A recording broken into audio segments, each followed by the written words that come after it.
In March of 1998, the Bradley family boarded the Rhapsody of the Seas, a Royal Caribbean cruise ship, for a vacation they hoped would create beautiful memories. Instead, it became the beginning of a haunting mystery that remains unsolved to this day. Amy Lynn Bradley was 23 years old. Athletic, confident, and full of life, she had just graduated from college. Her family described her as adventurous but cautious, someone who wouldn't trust strangers easily. On the night of March 23rd, she enjoyed a fun evening on board. She danced at the ship's nightclub, made friends with a band, and returned to the cabin with her brother around 3:40 a.m. At 5:30 a.m., her father woke briefly and saw Amy sitting on the balcony. He went back to sleep, but when he woke again just 30 minutes later, she was gone. Her cigarettes and lighter were still there. Her sandals were by the door. Even her ID was untouched. But Amy was nowhere to be found. The crew suggested she might have fallen overboard, but the Bradleys knew that was unlikely. Amy was a strong swimmer and a trained lifeguard. The sea was calm, and the balcony rail was too high for an accidental fall. Despite the urgent situation, the cruise ship didn't stop or delay departure. The crew refused to issue a full alert, and the ship continued its course to Curaçao.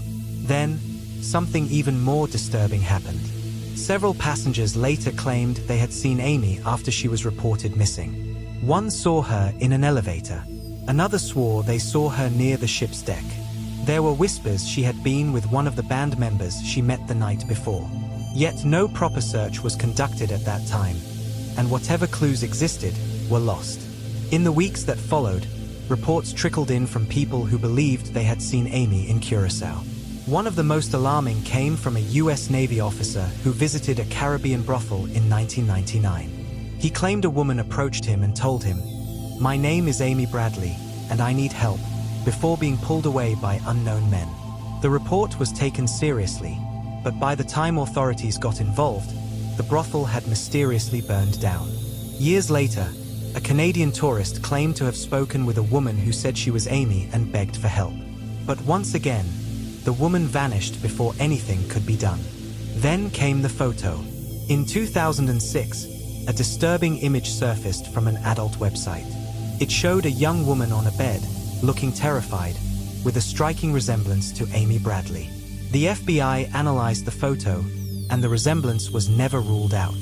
Still, no conclusive evidence was found.